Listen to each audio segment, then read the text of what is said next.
जब मनुष्य पहली बार जीवन और मृत्यु के अर्थ पर प्रश्न करता है, उसी क्षण उसके भीतर एक ऐसी यात्रा आरंभ हो जाती है जो पैरों से नहीं, चेतना से तय होती है।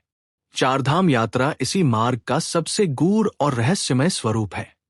बहुत से लोग इसे एक धार्मिक अनुष्ठान मानते हैं, कुछ इसे परंपरा कहते हैं और कुछ इसे जीवन की सबसे कठिन यात्रा। लेकिन शास्त्रों, पुराणों और संतों की वाणी कुछ और ही संकेत देती है। वे कहते हैं कि चारधाम यात्रा आत्मा की उस स्मृति को जागृत करती है जिसे वह जन्म लेते समय भूल जाती है। ये यात्रा हमें याद दिलाती है कि हम केवल शरीर नहीं हैं, हम एक ऐसी चेतना है जो अनादि और अनंत है। जब भारत की भूमि को ध्यान से देखा जाए तो ये स्पष्ट होता है कि चारधाम कोई संयोग नहीं है। उत्तर में बद्रीनाथ, दक्षिण में रामेश्वरम, पश्चिम में द्वारका और पूर्व में जगन्नाथपुरी, ये चारों भारत की 4 दिशाओं में स्थित है, मानो पूरे देश को एक अदृश्य आध्यात्मिक रेखा से बांध रहे हों। प्राचीन ऋषियों का मानना था कि पृथ्वी भी एक जीवित सत्ता है जिसके भीतर ऊर्जा के प्रवाह होते हैं। चारधाम उन्हीं ऊर्जा बिंदुओं पर स्थित है जहां चेतना सबसे अधिक सक्रिय मानी जाती है। इसलिए चारधाम यात्रा वास्तव में पृथ्वी और आत्मा दोनों की यात्रा है। उत्तर दिशा को हिंदू दर्शन में मोक्ष की दिशा कहा गया है। इसी दिशा में स्थित है बद्रीनाथ, जहां भगवान विष्णु तपस्वी रूप में निवास करते हैं। बद्रीनाथ केवल एक मंदिर नहीं, बल्कि वैराग्य और आत्मबोध का प्रतीक है। कहा जाता है कि नर और नारायण ने यहीं हजारों वर्षों तक तपस्या की थी। नर अर्थात मानव, नारायण अर्थात ईश्वर। ये संदेश स्पष्ट है, मानव और ईश्वर के बीच की दूरी स्थायी नहीं है।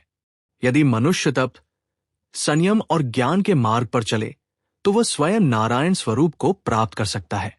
बद्रीनाथ का हिमाच्छादित वातावरण, मौन, ठंड और कठिन यात्रा सब मिलकर अहंकार को तोड़ते हैं। यहां पहुंचकर मनुष्य पहली बार समझता है कि प्रकृति के सामने वो कितना छोटा है और उसी क्षण उसके भीतर विनम्रता जन्म लेती है। यही विनम्रता मोक्ष का पहला द्वार है। बद्रीनाथ के दर्शन को शास्त्रों में इसलिए विशेष माना गया है क्योंकि ये स्थान सहस्रार चक्र से जुड़ा हुआ है, वह चक्र जहां आत्मा को ब्रह्मा का अनुभव होता है। गरुड़ पुराण में उल्लेख है कि जो व्यक्ति बद्रीनाथ के दर्शन कर लेता है उसकी आत्मा को मृत्यु के बाद उत्तरायण मार्ग प्राप्त होता है, जहां यमदूतों का भय नहीं रहता। इसके बाद यात्रा पश्चिम की ओर मुड़ती है, जहां स्थित है द्वारका, भगवान श्री कृष्ण की नगरी। द्वारका जीवन का केंद्र है, कर्म का क्षेत्र है। यदि बद्रीनाथ हमें संसार से ऊपर उठना सिखाता है तो द्वारका सिखाती है कि संसार में रहते हुए ईश्वर से कैसे जुड़ा जाए। श्री कृष्ण ने यहीं से ये संदेश दिया कि कर्म से भागना मोक्ष नहीं है, बल्कि कर्म को ईश्वर को समर्पित करना ही मुक्ति का मार्ग है। द्वारका का समुद्र में डूब जाना केवल एक ऐतिहासिक घटना नहीं, बल्कि एक चेतावनी है। ये बताता है कि जब धर्म समाप्त होता है, जब अहंकार बढ़ता है, तो सबसे समृद्ध सभ्यताएं भी नष्ट हो जाती है। द्वारका हमें सिखाती है कि भक्ति हो पर आसक्ति नहीं, संपत्ति हो पर ममता नहीं, और शक्ति हो पर अहंकार नहीं। द्वारका का आध्यात्मिक अर्थ अनाहत चक्र से जुड़ा है, प्रेम, करुणा और भक्ति का केंद्र। यहां मनुष्य सीखता है कि ईश्वर से प्रेम कैसे किया जाए, बिना किसी स्वार्थ के।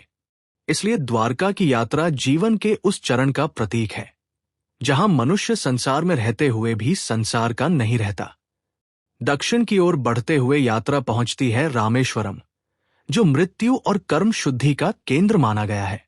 यहां भगवान राम ने स्वयं शिवलिंग की स्थापना की थी।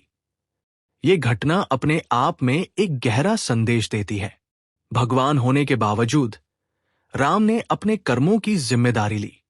उन्होंने यह नहीं कहा कि वे ईश्वर हैं, इसलिए उन्हें कोई दोष नहीं लगेगा, बल्कि उन्होंने ये सिखाया कि कर्म का नियम सभी पर समान रूप से लागू होता है। रामेश्वरम में स्थित 22 तीर्थ कुएं केवल जल स्रोत नहीं, बल्कि शरीर की 22 सूक्ष्म ऊर्जा धाराओं के प्रतीक माने जाते हैं। इन कुओं में स्नान करना आत्मशुद्धि का प्रतीक है, जैसे मनुष्य अपने जीवन के दोषों को स्वीकार कर उन्हें धो रहा हो।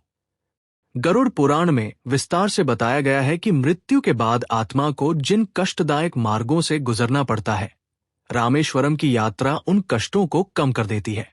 यह स्थान पितृ ऋण से मुक्ति का भी केंद्र माना गया है।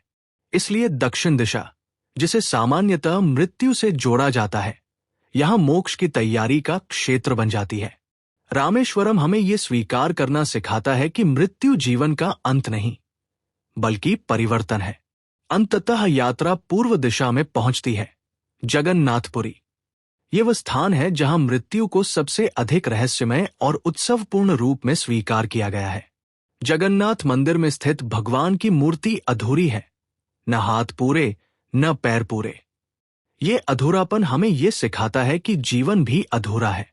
यहां भगवान लकड़ी के हैं, जो समय के साथ नष्ट हो जाती है।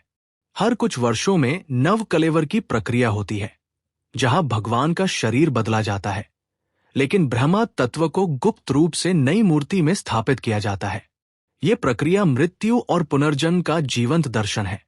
शायद पूरी दुनिया में यही एक स्थान है जहां ईश्वर स्वयं हमें सिखाता है कि मृत्यु से डरना नहीं चाहिए। जगन्नाथपुरी का संबंध उस चेतना से है जो मृत्यु के बाद भी बनी रहती है। रथ यात्रा केवल एक उत्सव नहीं, बल्कि आत्मा की यात्रा का प्रतीक है। शरीर रथ है, इंद्रियां घोड़े हैं, मन सारथी है और आत्मा यात्री। यदि सारथी विवेकशील हो तो रथ सही दिशा में चलता है, यदि नहीं तो दुर्घटना निश्चित है। यही जीवन का सबसे बड़ा सत्य है। जब इन चारों धामों को एक साथ देखा जाए तो स्पष्ट होता है कि ये यात्रा जन्म से लेकर मोक्ष तक की संपूर्ण कथा है। बद्रीनाथ आत्मबोध है, द्वारका जीवन और कर्म है, रामेश्वरम मृत्यु की तैयारी है और जगन्नाथपुरी पुनर्जन्म या मोक्ष का रहस्य। इसीलिए संत कहते हैं कि चारधाम यात्रा करने वाला व्यक्ति अपने पूरे जीवन को एक बार फिर से, लेकिन जागरूक होकर जी लेता है। आदि शंकराचार्य ने चारधाम को केवल पुनर्जीवित नहीं किया, बल्कि भारत की चेतना को एक सूत्र में बांधा। वे जानते थे कि यदि यह यात्रा केवल बाहरी रह गई तो इसका अर्थ खो जाएगा। इसलिए उन्होंने कहा कि बिना श्रद्धा, बिना विनम्रता और बिना आत्मचिंतन के तीर्थ केवल पर्यटन है। चारधाम यात्रा भीतर की यात्रा मांगती है, अहंकार छोड़ने की, क्षमा सीखने की और सत्य स्वीकार करने की। अंततः प्रश्न यह नहीं है कि चारधाम यात्रा करने से वैकुंठ मिलता है या नहीं। वास्तविक प्रश्न यह है कि क्या चारधाम यात्रा मनुष्य को वैसा बना देती है जो वैकुंठ के योग्य हो जाए। वैकुंठ कोई भौगोलिक स्थान नहीं, बल्कि चेतना की अवस्था है, जहां भय नहीं, लोभ नहीं और अहंकार नहीं। यदि चारधाम यात्रा के बाद मनुष्य करुणामय, विनम्र और सत्यनिष्ठ बन जाए तो समझिए कि वो वैकुंठ में ही जी रहा है। चारधाम यात्रा पैरों से शुरू होती है, लेकिन अंत हृदय में होता है। यदि आपने ये कथा ध्यान से सुनी है तो संभव है कि आप कहीं ना कहीं बदल चुके हों, और यदि ऐसा हुआ है तो यही चारधाम यात्रा का सबसे बड़ा प्रमाण है।